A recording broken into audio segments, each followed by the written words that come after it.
Partimos entonces como siempre, ya que es la prueba, la Peña 4 con la prueba 3C, el estudio bíblico. Cuando apoyaron los filipenses a Pablo, la pregunta, ¿cuándo? Ahí a continuación dice, hay una lista de las 5 ocasiones en las cuales los filipenses enviaron ayuda a Pablo y para su ministerio. Ubique en su Biblia la cita de cada una y escríbala al lado. Desde el primer día que se convirtieron, ¿en dónde está eso? Filipenses 1:5. Filipenses 1:5. También varias veces cuando estuvo en Tesalónica, ¿eso dónde lo encontramos? Yo puse Filipenses 4:16. Muy bien, Filipenses 4:16. Nuevamente cuando llegó a Corinto, a la provincia de Acaya, ¿eso dónde lo encontramos? En 2 Corintios 8, del 1 al 4. ¿Está bien? Eso vamos a tener que ¿No? comprobarlo entonces, pero en Filipenses también está, en Ya. el 4:15. Ya. Filipenses 4:15, estamos hablando de cuando llegó a Corinto, la provincia de Acaya. Acá tenemos Filipenses 4:15 que dice, y sabéis también vosotros, oh filipenses, que al principio de la predicación del Evangelio, cuando partí de Macedonia, ninguna iglesia participó conmigo en razón de dar y recibir, sino vosotros solos.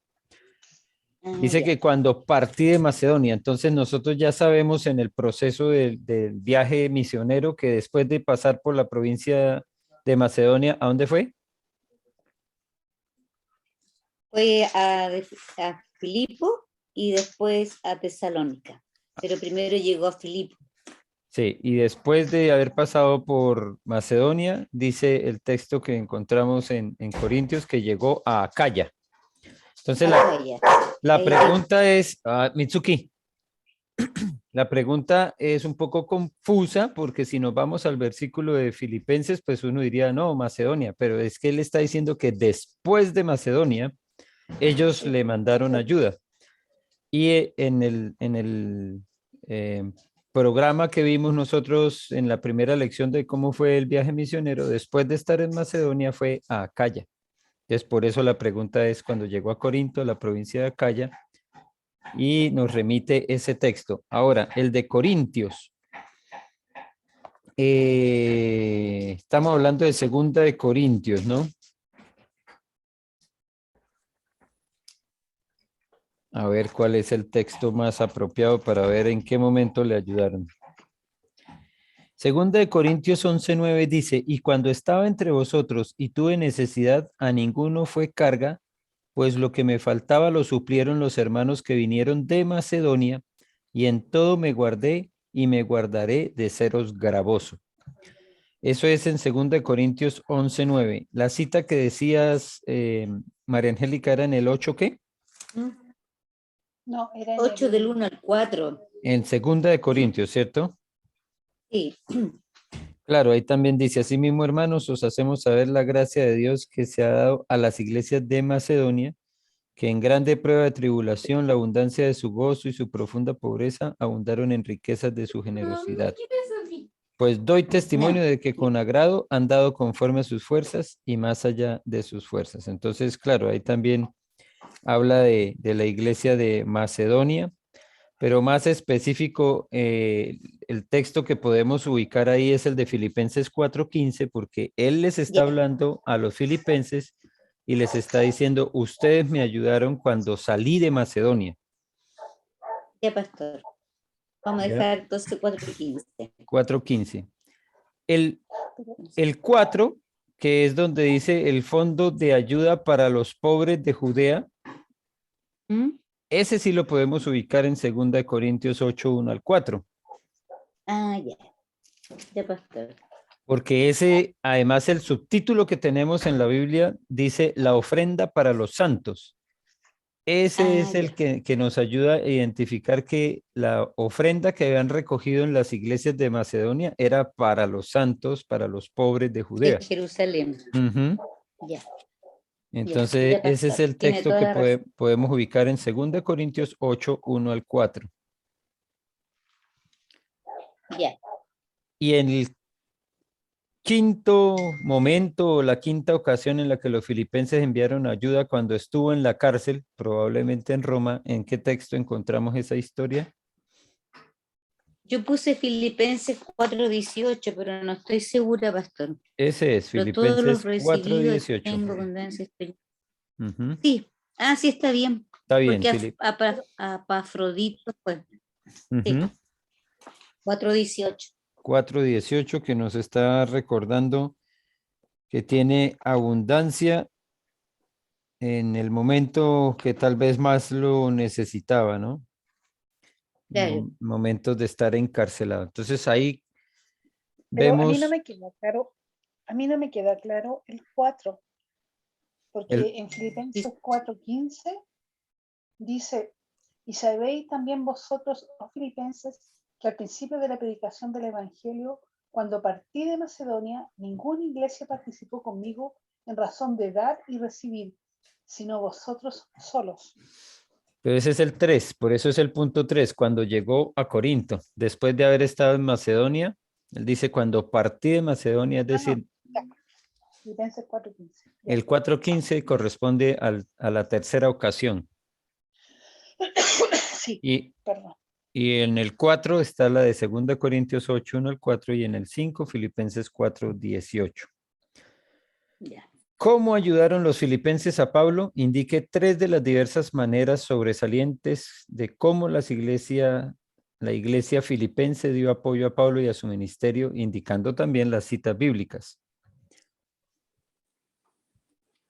Yo ¿Cuáles pueden ser esas? puse que desde el primer día de su conversión ellos tuvieron un corazón generoso hacia Pablo, Filipenses 1:5. Ujú, Después puse que Lidia los hospedó en su casa, Hechos 16:15. Y a también Pafrodito, administrador de sus necesidades, Filipenses 2:25. las donaciones. Hay varias formas de donación, ¿no? Como la ofrenda. En 2 Corintios Sí, 8:4 encontramos que se recogió una ofrenda. Ahora, claro, uno piensa en ofrendas en especie también, ¿cierto? Pero cuando habla de ofrenda, normalmente el contexto es económico, es dinero. claro. Mm. Pastor, También en Filipenses 4:18 nos dice que Epafrodito había llevado como unos regalos, que fue el que sí, acabamos de leer. Olor claro. fragante, sacrificio acepto, agradable a Dios. Dice que estoy eh, como lleno. Entonces, bueno, no nos aclara qué fue lo que le dieron, pero parece que fue bastante. ¿Qué me ibas a decir, María Angélica? No, mi pregunta era, en el fondo Pablo fue entonces el que instauró las ofrendas en las iglesias que la gente, por ejemplo, es la ofrenda que damos todos los domingos, porque parece que ellos todos los sábados contaban, iban guardando, no sé, pero ¿habrá sido Pablo el que empezó eso con las ofrendas para las iglesias? Ya era una costumbre de los judíos de todas maneras. Y lo que es Por lo que se interesante, lee, claro, pero es interesante ver que muchas culturas tienen esa cultura de la ofrenda para un ser supremo que a veces no saben ni quién es, pero está como en el corazón, ¿no? Y lo que encontramos también en la Biblia en Génesis capítulo 3, como Caín y Abel son movidos casi que espontáneamente para traer una ofrenda. claro, Sí, no había como tal vez una forma de verlo como una ley que se presentó, pero sí se daba dentro de las mismas culturas una, como una instancia de devolver con gratitud por lo que se recibía. Y, ya, y eso pues lo llamativo, digamos, es que sea tan transversal a todas las culturas. Algunos pues claro. un poco atrevidos ofreciendo hasta Pues sacrificios sí, humanos como ofrendas, ¿m?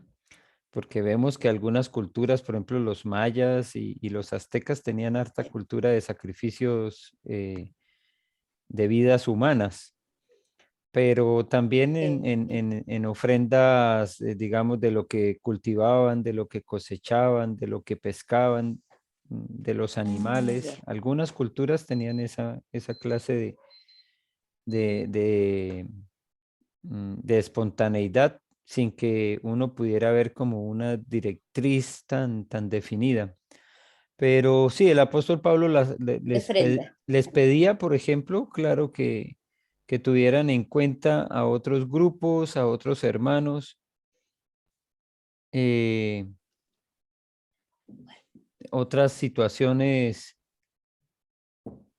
que de todas maneras o hacen parte como de una cultura religiosa más allá de lo que podía instaurar el apóstol Pablo. Más bien lo que él hizo fue como organizar las cosas para que la iglesia tuviera más orden. Y en ese aspecto, Ya. cuando lo que tú dices, María Angélica, decía que se esperaran hasta cierto momento para poder entregarlas todas juntas, como una cosa también de organización que yo creo que era muy positiva y todavía sigue siendo muy positiva, ¿no? El Claro. que el momento en el que nos juntamos sea ese momento para recoger la ofrenda, por ejemplo, en la manera en que nosotros lo hacemos, pues da más transparencia. Ustedes saben que, bueno, algunas iglesias tienen diferentes maneras de hacerlo y culturalmente puede ser muy aceptable en algunos contextos que a la casa del pastor lleguen ofrendas, lleguen cosas, pero, pero a veces uno pone como en tela de juicio también la transparencia de qué se hace con esas ofrendas, digamos, si son en dinero. Y nosotros, por ejemplo, hemos tomado la decisión de que yo jamás cuento la ofrenda. Ya. No llevo el dinero a depositarlo. De eso se Ya. encargan los ancianos de la iglesia. No llevo ninguna contabilidad. No me entregan un reporte de quién dio ni quién no dio. No tengo la menor idea de quién ha dado y quién ha aportado para la iglesia. Ya. No tenemos sobres marcados con un nombre, por ejemplo, porque Claro. así se genera, a mi parecer, más transparencia, porque en ocasiones hay personas, por ejemplo, que tristemente han ejercido alguna presión para que se les atienda más diligentemente porque yo di tanto de ofrenda, por ejemplo. Eso tristemente yo lo viví, lo tuve que escuchar de una persona que se quejaba porque daba mucha ofrenda y no lo visitaban. Entonces uno dice, ¿qué quiere decir eso? ¿Que por dar ofrenda tienes mayores privilegios?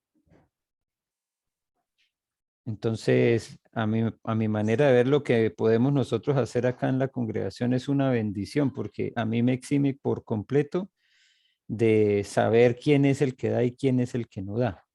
Y no solo a mí como pastor, sino Optamos. a la iglesia también, de que no se publiquen listados de personas que, oye, no han pagado el diezmo, por ejemplo, que hay algunas congregaciones que tienen esa costumbre de hacer un listado de quienes se supone deben el diezmo, porque tienen un control sobre ellos y saben en qué mes dio y en qué mes no dio. Claro. Entonces, yo creo que el apóstol Pablo quiso hacer una organización, pero no al extremo que a veces con el correr de los tiempos y de los años se ha visto en algunas congregaciones de tratar de presionar un poco a las personas para que den. Y Ya. no sé, digamos, eso de poner listados con nombres de personas que deben, eso me parece terrible. Se acostumbra en algunos edificios, por ejemplo, para los gastos comunes, tan y tan y tan el listado de las personas que no han pagado los gastos comunes. Entonces, algunos solo por vergüenza de no estar en ese listado pagan.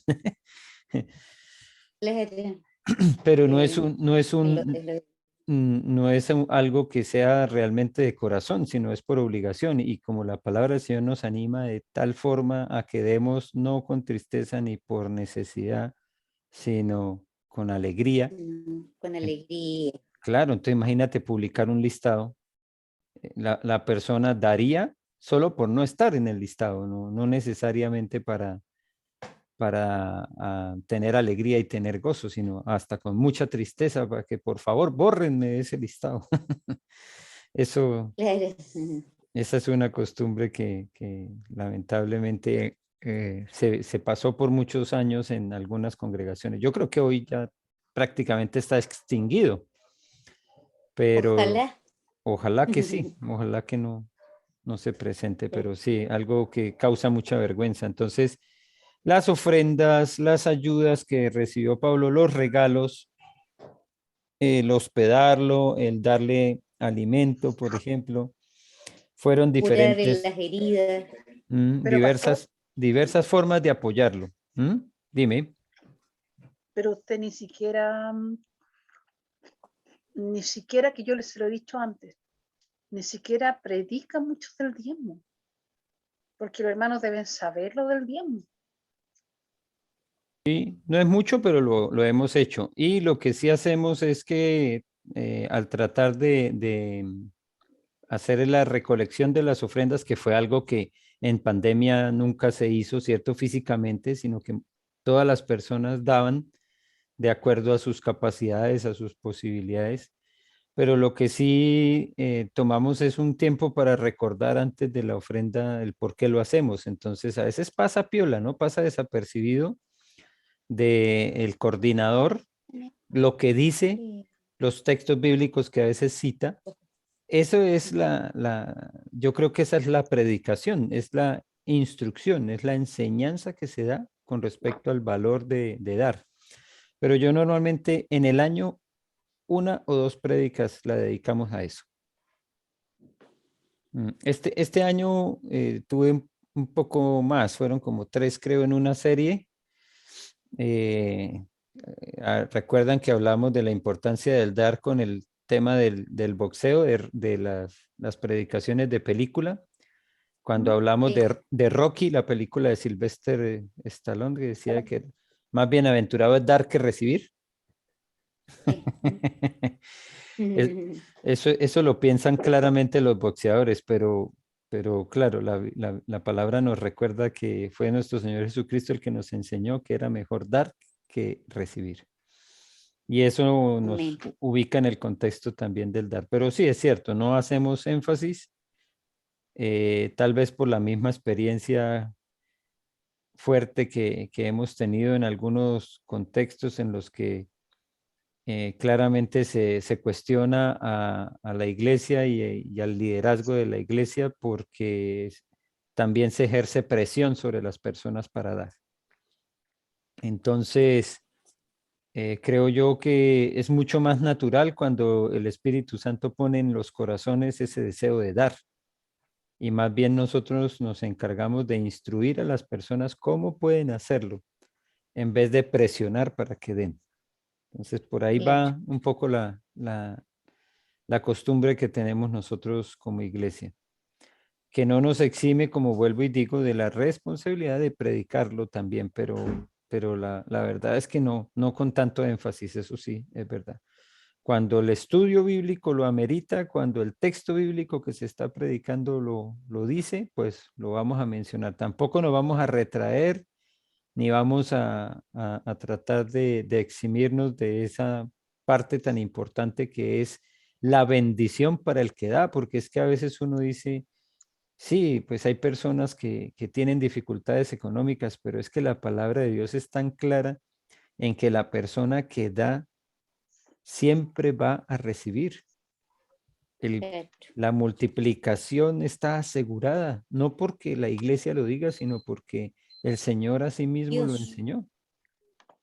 Claro.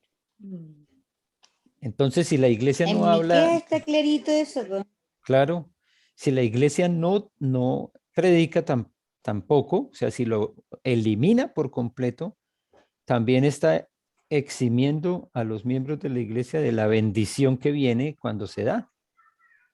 Por eso yo digo de que yo entiendo la postura suya, pero yo como congregación, como todas las disciplinas, me tengo que concientizar para hacerlo. Por ejemplo, si yo necesito quemar calorías, hacer ejercicio.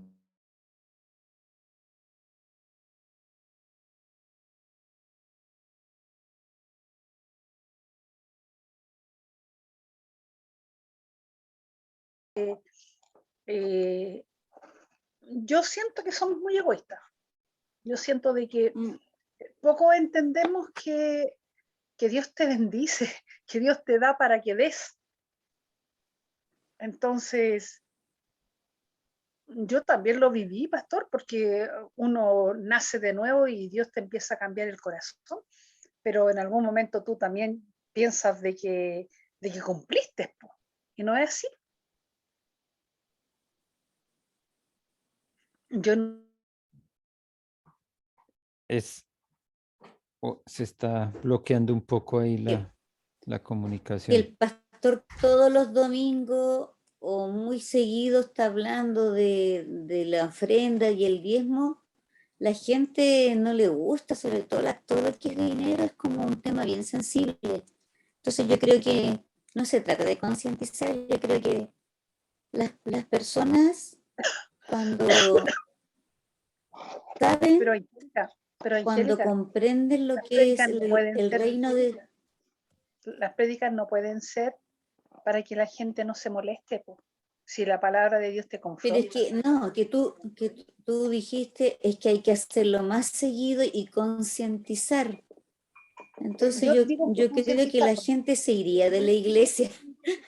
Yo creo que la gente se diría, este caballero lo único que le interesa es la plata, así le dirían al pastor. Lo único que le interesa es que demos diezmo. Entonces Ahora, yo creo que hay que tener cuidado porque el dinero es como la causa de todos los males, entonces hay que ir como, yo creo que el pastor es sabio en darlo de repente, no muy seguido y en forma, por ejemplo, yo recuerdo la iglesia que yo estuve, durante toda mi vida, una sola vez en una prédica escuché al pastor Manuel hablar directamente del diezmo. Nunca antes lo había escuchado, solo una sola vez de todos mis años que estuve. Y yo, bueno, Dios no me habló ahí en ese día, a mí Dios me amonestó de otra manera. Cuando yo antes no daba diezmo, cuando recién empecé daba ofrendas nomás. Pero un día mis hijas les gustaba a ellas dar ofrendas. Y yo se quedó congelada, Angélica. no tenía ni una moneda. Y la hermana dio plata. Y la Pauli quería, me decía, me quedé congelada. No sé. Pero la voz se escucha. Sí, ¿Se escucha pero la voz? fue un momentito nomás, fue un momentito. sí, ya pasó. Ya. Y yo pasé mucha vergüenza porque la hermana de atrás me dio plata para que la Paulina dejara de insistir. Porque la Paulina esa como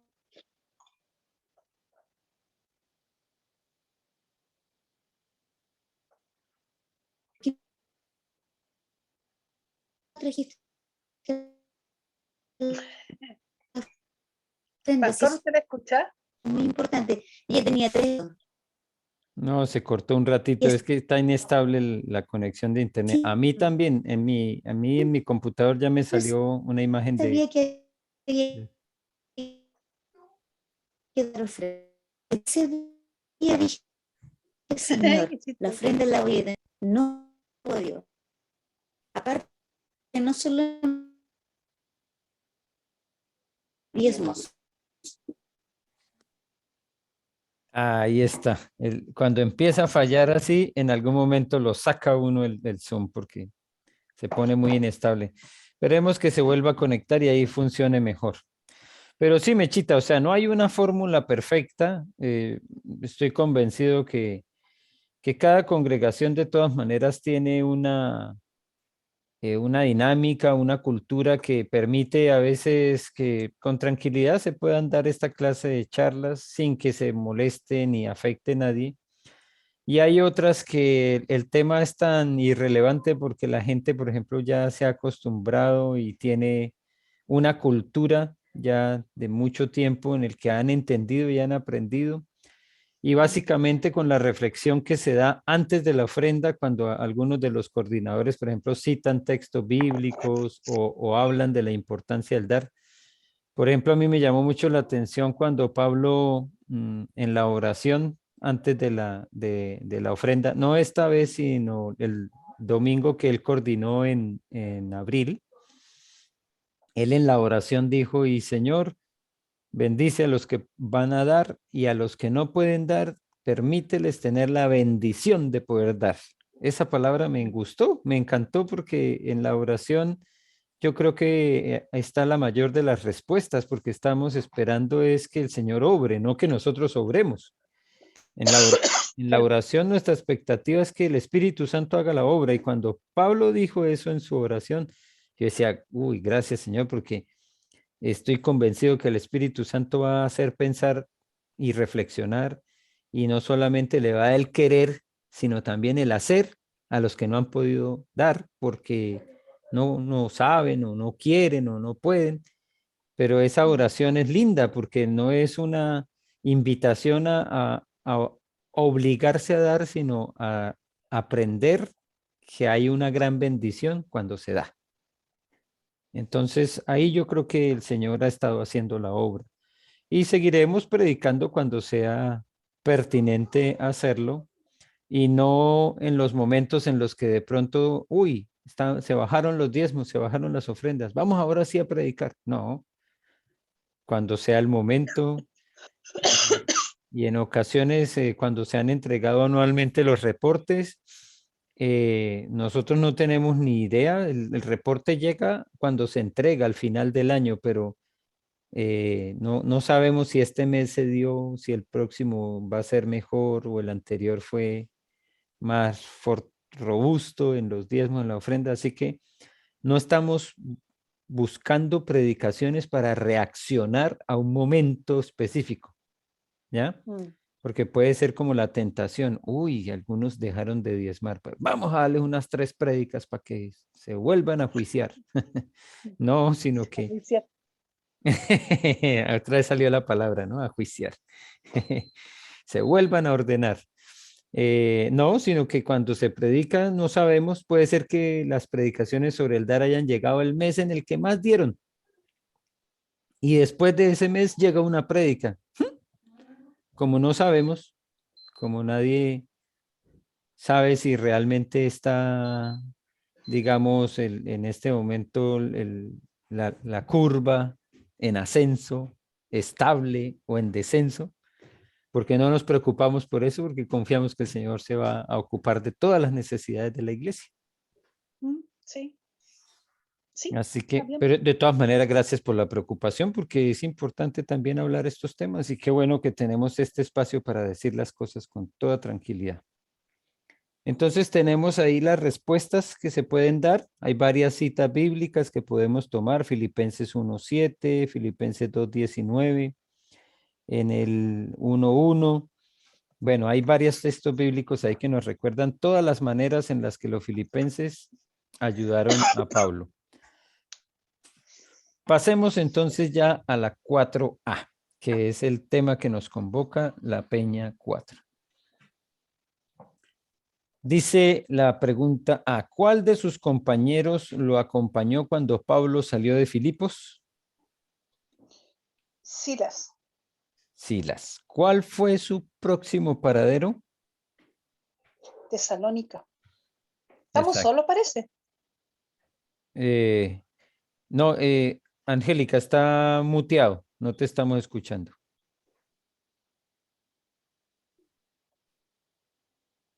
Ahí sí.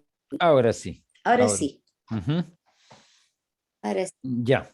Ya. Entonces la siguiente parada después de Filipos, Tesalónica. Muy bien. ¿Qué número marca este lugar en el mapa de la página 104? El 1. 1. El 1, muy bien. Ya lo mismo la semana pasada que no era.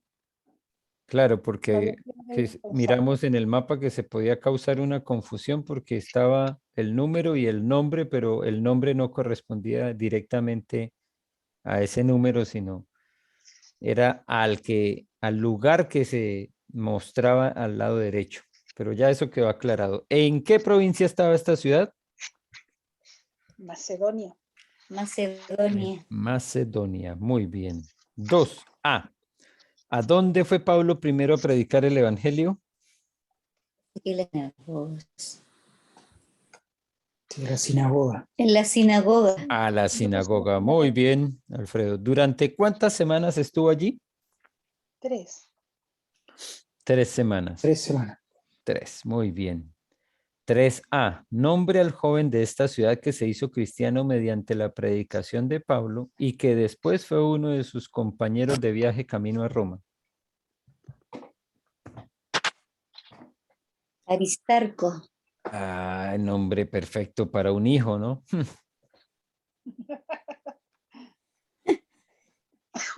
Sí, ¿Qué eso significa Aristarco, pastor?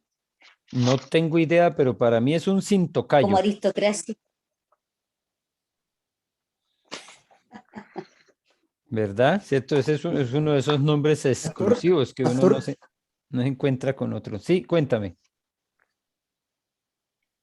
no, yo le quiero hacer una pregunta. Dime. Lo que pasa es que entiendo que Pablo era contemporáneo a Jesús, ¿verdad? ¿O no? Mm, más o menos, sí. Lo que podríamos decir nosotros es que después de que Jesús muere y resucita y asciende, el cálculo de años que se nos está diciendo que tenía Jesús ahí es más o menos 33, ¿cierto? Y después de Pero esto, ahí, no, cuando, ¿sí? mm, Dime. cuando Pablo hace el segundo viaje, por lo tanto, Jesús ahí tenía los 33 años o fue posterior a su muerte. Posterior. Por eso, ahí mira el relato que te iba a compartir ahí Ah, en ok. ese contexto, como para ubicarnos en lo que significa un poco las fechas. Muere Jesús, asciende, deja a los discípulos. Y de esos discípulos que son los apóstoles y otros que habían escuchado, empieza a formarse la iglesia en Jerusalén. Pero no ha pasado mucho tiempo, digamos, pueden haber pasado tal vez hasta semanas, podríamos decir de pronto unos meses, pero aparece el primer sacrificado, el primer mártir que nosotros lo encontramos en Hechos capítulo 7, se llama Esteban. Esteban muere porque ya en Jerusalén empieza a crecer ese grupo de cristianos, de esos que dejó Jesús, que ahora siguen a un Jesús que ya no estaba por ahí dando vueltas, no hacía milagros, no alimentaba gente, pero el trabajo de los discípulos de Jesús se notó porque la gente empezó a creer en Jesús aunque ya se había muerto, que es lo interesante, ¿no? Entonces pasaron después de que Jesús volvió al cielo, tal vez semanas, tal vez meses, y ahí aparece la primera muerte de un discípulo que nos dice Hechos capítulo 7, que es la muerte de Esteban. Y ahí aparece Saulo, que después nosotros sabemos le cambia el nombre de Dios mismo y lo convierte en Pablo, pero antes se llamaba Saulo. Y Saulo lo encontramos ya más o menos en una edad en la que podríamos decir nosotros tiene capacidad de decisión, tiene reconocimiento de otros, ya ha pasado por una escuela que es la escuela de los fariseos. Entonces no es tan fácil poner edad, pero sí tenemos que decir claramente que ya era por lo menos mayor de edad. Sin embargo, eh, hay un texto que nos dice claramente que ya Pablo tomaba decisiones por sí mismo. Dice el versículo 1 del capítulo 8, que Saulo dice, persigue a la iglesia, y Saulo consentía en su muerte. ¿En la muerte de quién? De Esteban, ¿no? De Esteban. De Esteban. Y ese lo ubica ahí, en ese contexto de la muerte de Esteban. Y Claro, unos versículos, dime. es que yo le pregunto porque cuando llegó Pablo a Tesalónica Sí. o en Tesalónica, Pablo enseñó sobre la muerte, la ejecución Y la y resurrección. la resurrección y sobre las escrituras. Ujú. Por lo tanto, él tenía ya un vasto conocimiento y una reflexión respecto a la vida de Jesús y lo que son los cristianos.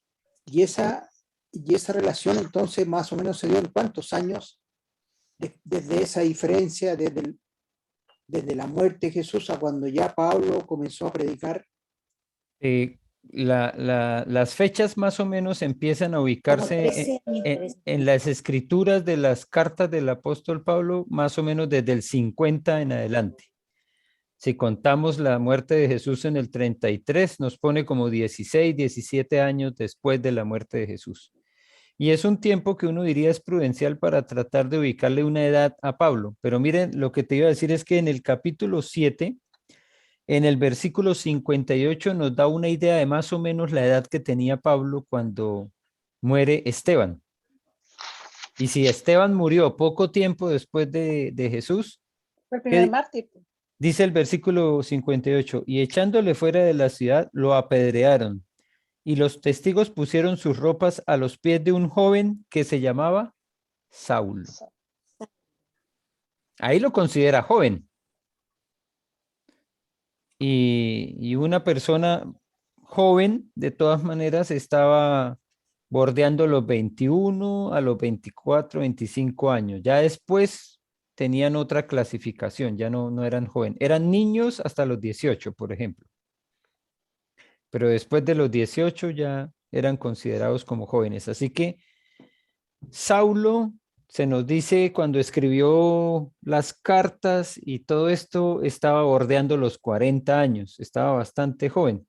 Y se dice que empezó todo ese trabajo misionero más o menos a la misma edad de Jesús, no a la edad que tenía junto a Jesús, digo yo, sino que él empezó el trabajo misionero también como a los 30 años.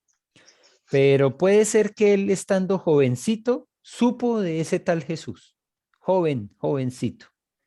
Escuchó de que había un loquito por ahí dando vueltas en Jerusalén que volteaba las mesas, pero era joven en ese momento. Pablo era joven en el momento en el que muere Jesús. Eso lo deja claro el versículo 58 del capítulo 7 de Hechos. Lo que me llama la atención, me llama la atención la capacidad, a pesar de ser joven, la capacidad de liderar, de ser escuchado, del dominio y el conocimiento que tenía ya de Jesús, y cómo era capaz él de transmitir todo ese conocimiento.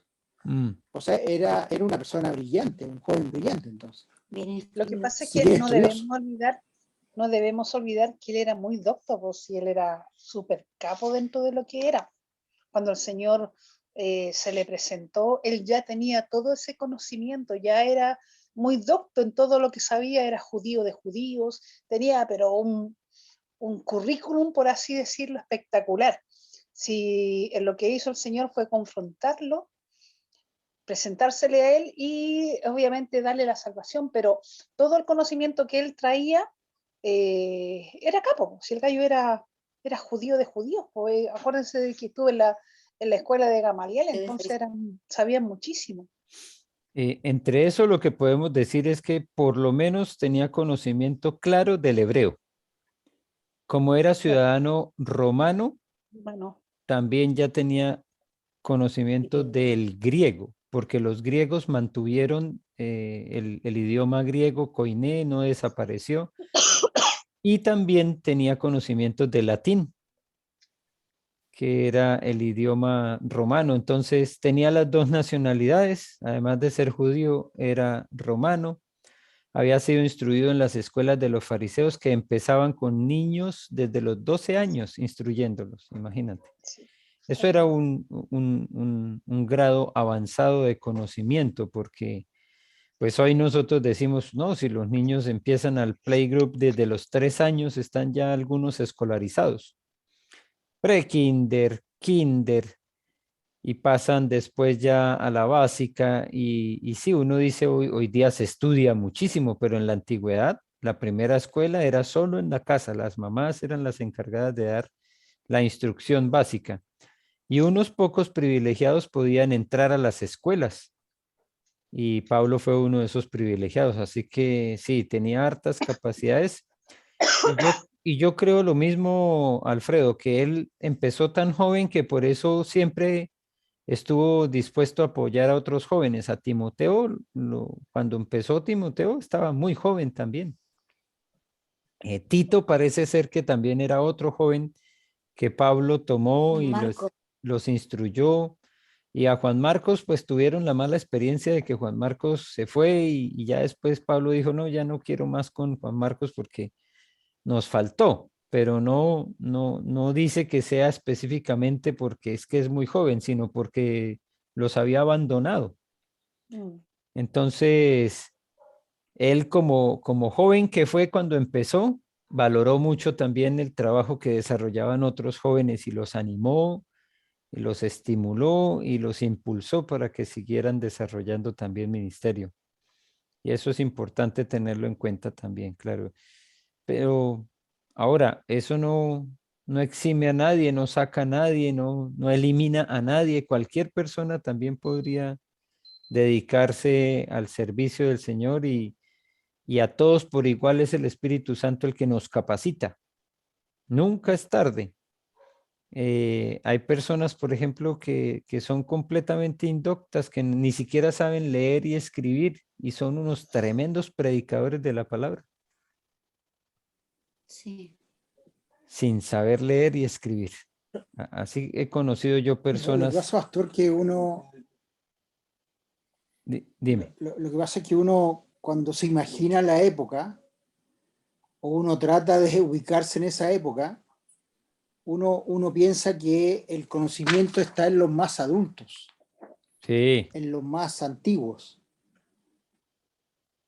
Claro, entonces cuando aparecen estos jóvenes con ideas, con pensamientos, con Iniciativa. iniciativas, entonces tienen que haber sido personas especiales. sí, Claro, y a lo mejor eso hizo que los romanos quizás lo hayan perseguido o, o los judíos les haya llamado tanto la atención. mm, Porque claro, eran claramente personas especiales sí, que son capaces de mover mucha gente, de mover el pensamiento de las personas, y cuando mueven el pensamiento, en el fondo también mueven las actitudes y las conductas de las personas. Por el fondo se transforman en líderes, pues que es un poco lo que hizo Cristo en realidad. Por eso me llama la atención eh, todo esto. sí, Pero también el Espíritu Santo de Dios ayuda mucho en eso, porque como dice el pastor, hay gente que, el mismo Pedro, que eran personas pobres, todos ellos, y como predicaban después, entonces como que los mismos autoridades que eran los mismos del Sanedrín, que eran personas tan cultas, se asombraban de los discursos y las palabras y cómo manejaban las escrituras. Entonces, también esa es obra del Espíritu Santo, todo sí. eso. Y el grupo que llamó Jesús era bien diverso. Cuando nosotros miramos, digamos, como en el perfil de cada uno de ellos, sabemos que, como dice Angélica, habían pescadores, Oh, estaba Maresa. cobrador de Y piensen lo que lo impuestos, hacían con tanta certidumbre, eh, ¿no? Y además lo hacían con tanta certidumbre, y además, como decía acá, como mismo Pablo le recordó en la carta de Tesalónica, que lo hacían con poder en el Espíritu Santo, mucha certidumbre. O sea, tampoco había una duda, nada. Era todo una tan FCR. claro, claro. pero recuerda que sí tuvieron dudas, pero fue antes de la resurrección de Cristo. Antes de la resurrección de Cristo, ellos estuvieron temerosos, ellos estuvieron amedrentados, ellos salieron huyendo, pero después de la resurrección cobraron ánimo, cobraron fortaleza y enfrentaron hasta la muerte, con toda la convicción de que lo que estaban predicando era cierto. Parece que se quedó pegado otra vez ahí, Alfredo y Angélica. Está bien inestable. Me han salido varias veces aquí avisos que me dicen su Sí, conexión está es bien. inestable. Sí, está en el internet. Sí, a veces se ha Y nos quedado queda pegada poca la batería, así que se queda pegada la pantalla también de ustedes. Bueno, vamos a avanzar un poquitito y nos vamos entonces a la siguiente pregunta. Gracias, Alfredo, por la participación. B. Años después, ¿en qué ciudad fue tomado por una multitud furiosa este joven? Estamos hablando de Aristarco, ¿no? Sí. Se puso, se silenció otra vez tu micrófono, María Angélica. Ya, ahí está. En Efeso, pastor. En Éfeso, muy La bien. página 112. C. ¿Qué desastre sufrió este hombre junto con Pablo durante su viaje a Roma? Un naufragio. Un naufragio.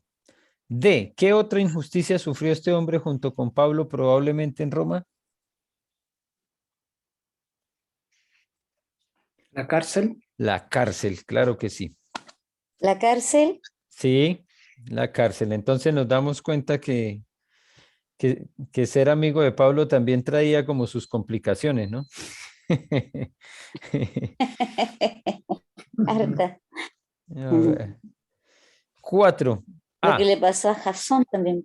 Sí, claro que no siempre fue como tan bueno, pero bueno, tenía Tiene su su. recompensa. ¿En cuál de las dos cartas que Pablo Sí. escribió después a los tesalonicenses describió su estado de agotamiento físico total al llegar a Tesalónica? Esa no, yo no supe, pastor, pero yo puse la primera carta de Tesalónica, pero puse un signo de interrogación No, y no es ahí estoy mismo. segura.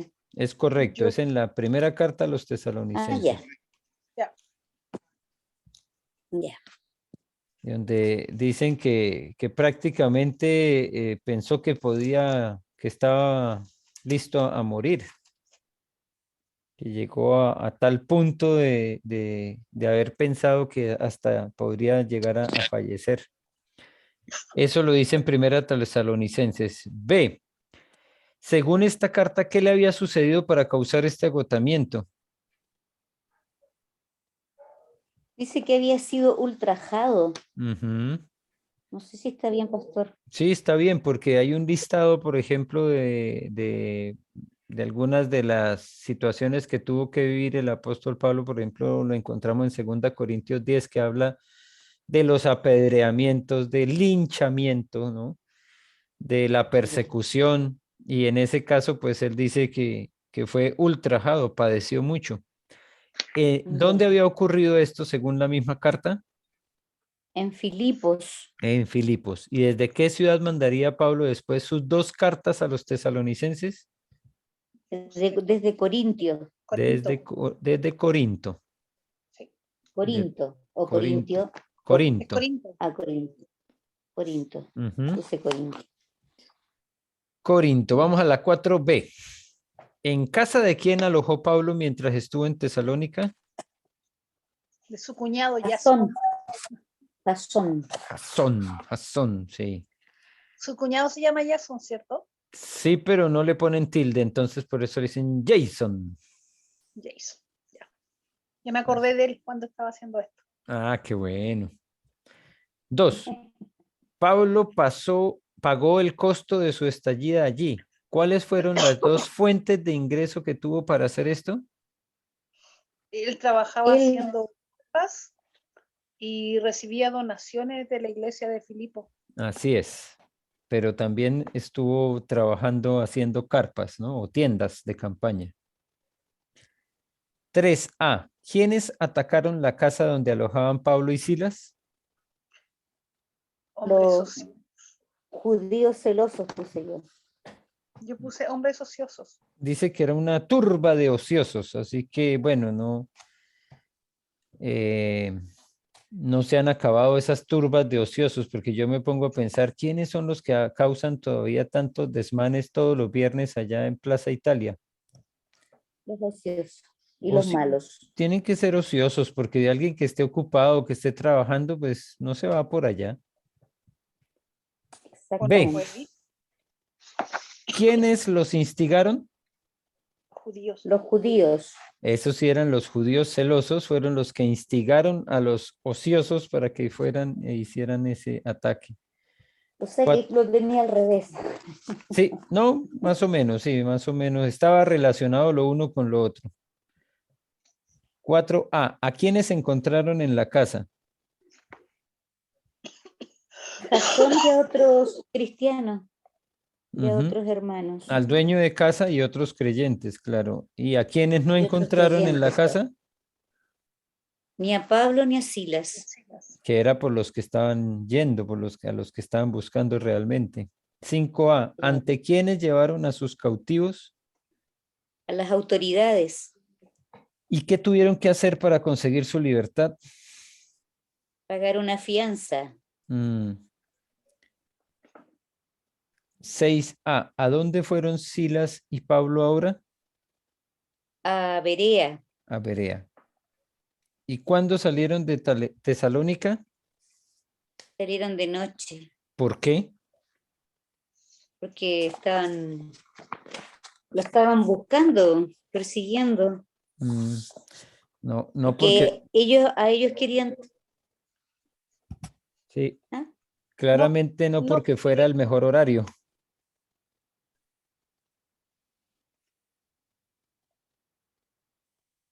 Mm, Fue de noche porque los estaban persiguiendo, claro que sí. Entonces, lo interesante es que en este contexto nosotros vemos que Jasón, solo por alojar a Pablo, se metió en problemas. Tuvo que Claro. pagar una fianza por estar haciendo algo que no causaba o que no tenía ninguna clase de ilegalidad, pero es lo que hemos estado también como reflexionando en este último tiempo cuando hablábamos de lo que significa los últimos tiempos. Llegarán momentos en los que la persecución haga que personas realmente inocentes tengan que padecer y en otras ocasiones por causa del evangelio, pues tendremos que vivir hasta la consideración, como decía el devocional de hoy, de ser llamados locos por estar cantando, por estar alabando.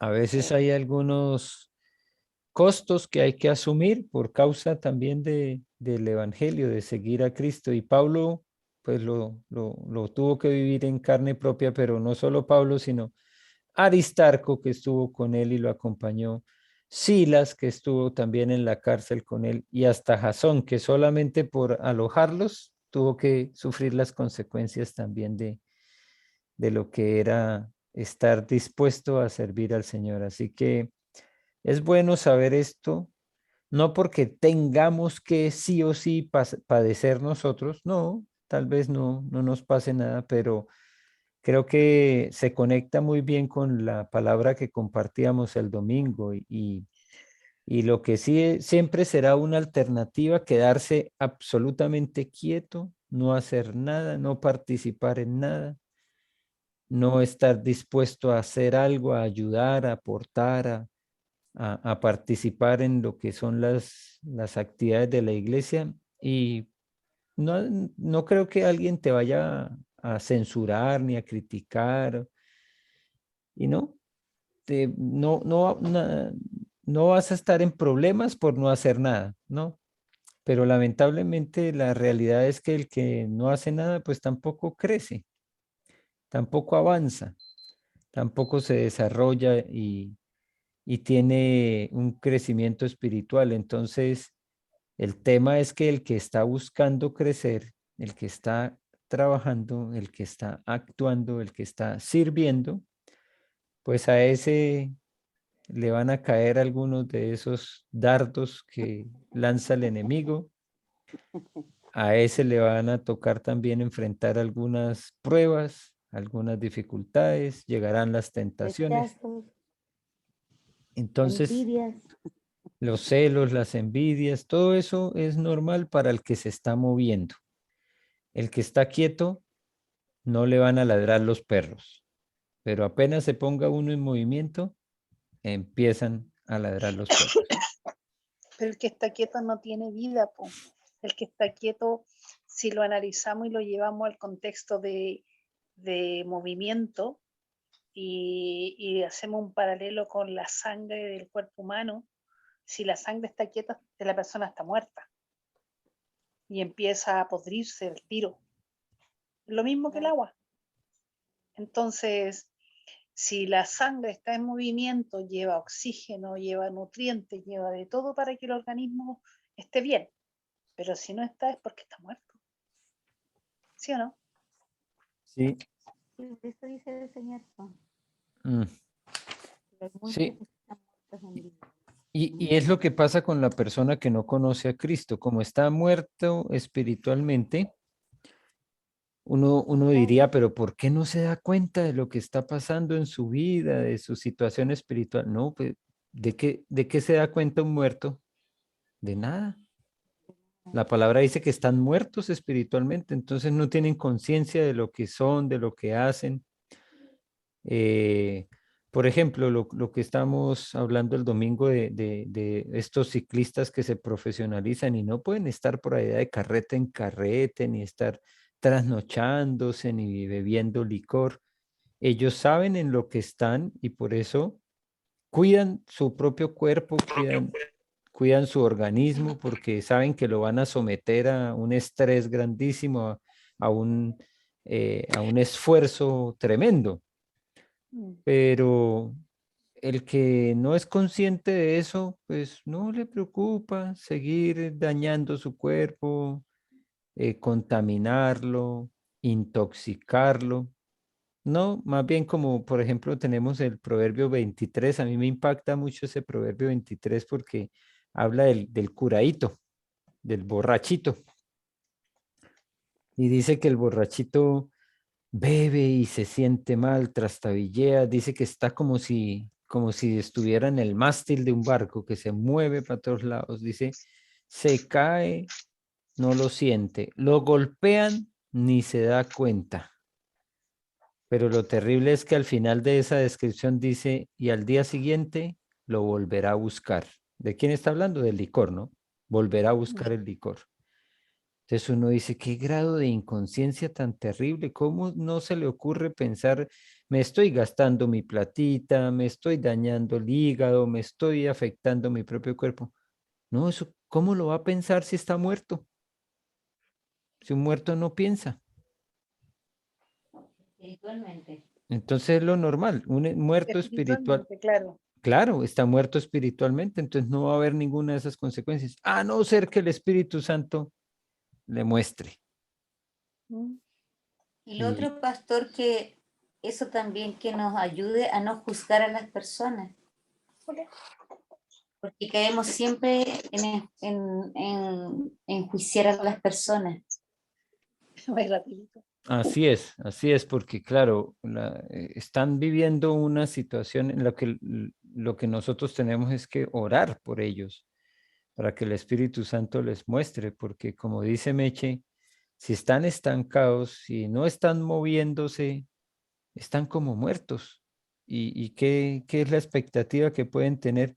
Ahora, yo decía el domingo, pues sí, algunos lo ven como algo muy favorable porque las luchas espirituales que se enfrentan, pues también son fuertes para los que están en movimiento.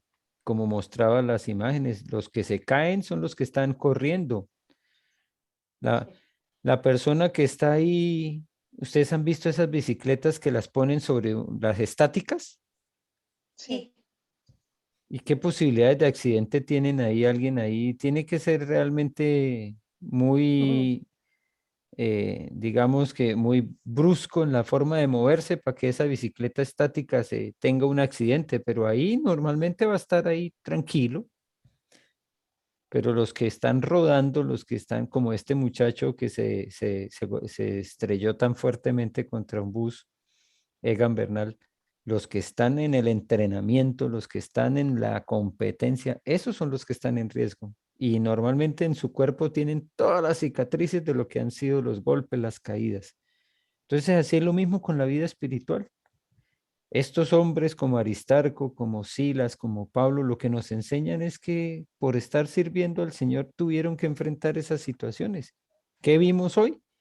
Cárcel, naufragio, pagar multa, una turba que los quiso golpear, que les tocó salir en la noche porque si no los iban era a matar. O sea, persecuciones. Todo eso tuvieron que enfrentar por estar en movimiento. Si ellos se hubieran quedado quietos en su casa, pues no les pasa nada, ¿cierto? Claro. Pero ese movimiento es sirviendo a Dios. Claro, sí, no es haciendo daño, pero mm, Claro. es en el servicio, ¿no? En la obra. Es en el servicio, en la obra de Dios, claro. Mm. Pero esto es como parte también de nuestra motivación, ¿no? ¿Por qué animarnos a servir? ¿Por qué animarnos a estar participando de la obra de Cristo? Pues porque así lo determinó también el Señor y porque eso tiene un resultado también, es una bendición para nuestras vidas, es una certeza de que va a tener una recompensa, ¿cierto? Una bendición para los otros, Bueno, porque van a ser revividos espiritualmente, van a renacer. Es que sí, todos reciben bendición, pues, Angélica. Sí, pues, sí, claro. en todas las áreas hay bendición, entonces que sea ese también pues para nosotros el motivador para seguir adelante, para también enfrentar con más fortaleza las dificultades que se puedan presentar, porque como yo tal vez, no sé si quedó claro, pero a veces uno se encuentra con algunas experiencias de personas que dicen como con cierto pesar o con penita, ay, pero ¿por qué me pasan estas cosas a mí? Si es que yo leí la Biblia, yo oré, yo fui el domingo a la iglesia, como si eso nos eximiera de cualquier dificultad. Y como haciendo responsable a Dios de que, oiga, Dios, mire, yo me comporto muy bien, ¿por qué me pasan cosas malas? Entonces, Yo soy obediente. sí, hasta yo, pues, por ejemplo, Pablo se fue obedeciendo, se fue a predicar la palabra obedeciendo a donde el Señor lo mandó. Y miren todo lo que le tocó enfrentar, ¿no? Entonces, que esto también sea para animarnos a nosotros, porque aunque enfrentemos ciertas dificultades, aunque hayan caídas, aunque hayan peligros, aunque hayan riesgos, todo hace parte también de lo que significa el servir al Señor y todo tendrá su recompensa. Eso es. Ujú. Esa es la motivación principal. Amén. Que todo sea para la gloria del Señor. Bien, entonces vamos a terminar hasta aquí con la proyección de lo que va a ser Pastor, la... Sí, dime. pastor, una última pregunta. A lo mejor ya lo vieron en el primer viaje de Pablo, pero entonces uno puede entender que Pablo es como el edificador de la iglesia o del cristianismo en el fondo, porque yo estaba pensando, ¿y qué pasa si no hubiese existido Pablo? A lo mejor se hubiese elegido a otra persona. Eso como que me cuesta entenderlo. No fue el único, ¿cierto? No fue el único que tuvo esa obra misionera. Recuerda que, por ejemplo, al inicio, cuando él sale desde Antioquía, sale con Bernabé. Y los dos salen a hacer Sí. el primer viaje misionero. Y después, en este segundo viaje misionero, ya Bernabé no está porque tuvieron la dificultad el intercambio de opiniones, llamémoslo así. Se separaron ahí.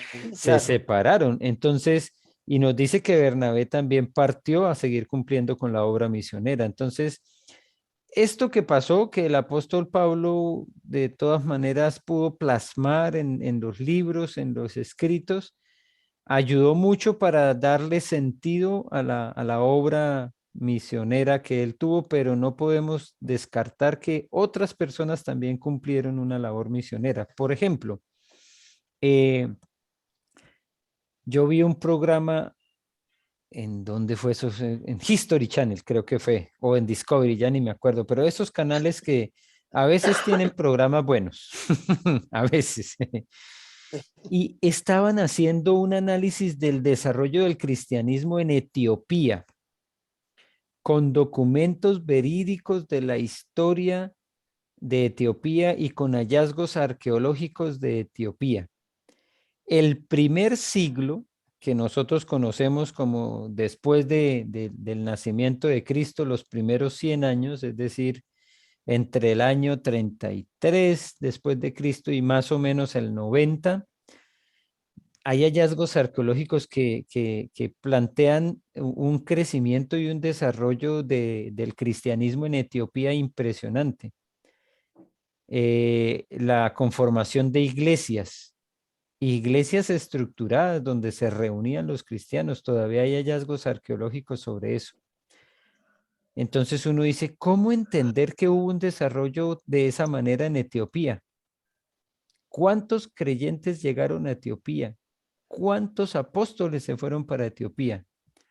Pues no sabemos, pero sí sabemos en Hechos capítulo 8 que Felipe iba por el desierto y el Espíritu lo llevó al carro donde se transportaba un funcionario de la reina de Etiopía y que este hombre tenía conocimientos de la fe judía porque iba leyendo al profeta Isaías y que este hombre fue transformado por el poder del Espíritu Santo, ese mismo que llevó a Felipe hasta allá y dijo, aquí hay agua, ¿qué impide que yo sea bautizado?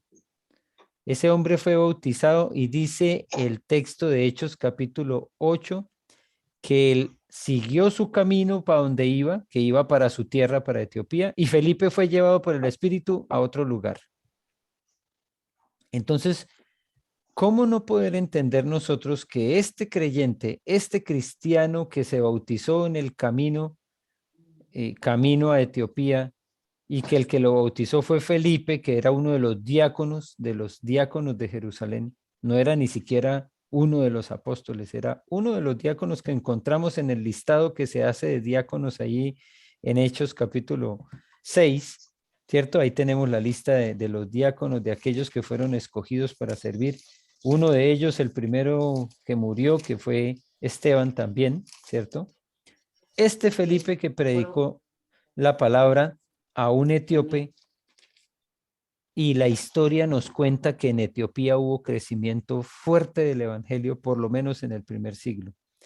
Entonces, no tenemos un libro que se llame la Carta a los Etíopes. Lamentablemente no hay una carta escrita a los etíopes, pero pues claro que no hay una carta a los etíopes porque allá no, al parecer no hubo un apóstol, Pablo no llegó hasta allá. Pero sí hubo un creyente que se fue con la alegría en el corazón de haberse encontrado con Cristo en el camino y se dio el crecimiento de la iglesia. Entonces la iglesia se fortaleció, Alfredo, con historias como esta, como la de un hombre que conoció el evangelio y el Señor lo llevó a su propia casa, como la de el carcelero que casi se quita la vida porque creyó que se habían escapado Pablo y Silas, pero ellos lo llevaron a su casa y fue bautizado con toda su familia, con historias de muchas personas que conocieron a Cristo de diferentes maneras y el Señor siempre ha utilizado hasta las piedras en algún momento, como dijimos, y hasta una burra habló, pues cómo no va a utilizar a un burro como yo, por ejemplo. No es tan difícil.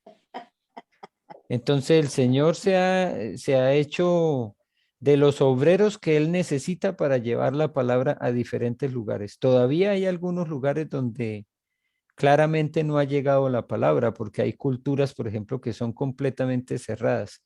¿Quién lo iba a creer? Hace unos 10 años encontraron un grupo nómada en una selva de la Amazonía colombiana. Un grupo que no había sido nunca tabulado ni identificado. Y uno dice, no, pero si ya esa selva está más que tamizada, hasta colonizada. No, todavía hay grupos por allá de personas que no han escuchado de Cristo. Pero también el Señor utiliza a otros para que lleguen hasta allá y les lleven la palabra. Entonces, Pablo fue uno muy importante, claro que sí, pero hay una cantidad incontable de hombres y mujeres que cumplieron la obra digamos, de misioneros que han llevado la palabra, de los cuales nunca vamos a saber, ni conoceremos el nombre, ni conoceremos la historia, pero el Señor los ha utilizado para llevar la palabra a toda criatura, como fue su mandato allá en Mateo 28, 19 y 20. Así que nosotros tenemos el privilegio de hacer parte de ese grupo selecto. También el Señor nos usa. Y yo creo que Eloísa va a ver este video y va a recordar algo que le escribí hace un momento en el WhatsApp. Le dije, Elo, estás en un lugar complicado, sí, no estás en una habitación cómoda, tal vez ahí en el Hospital El Salvador, pero qué tal que el Señor quiera usarte ahí para bendecir a las personas que van a estar a tu alrededor. Eso fue lo que le dije a Eloísa y la animé en ese momento por WhatsApp. Y si está viendo este video, también la sigo animando, porque el Señor nos puede utilizar en cualquier circunstancia y en cualquier lugar donde estemos. Amén. Ya, vamos a dejar aquí de compartir el video y a finalizar la grabación.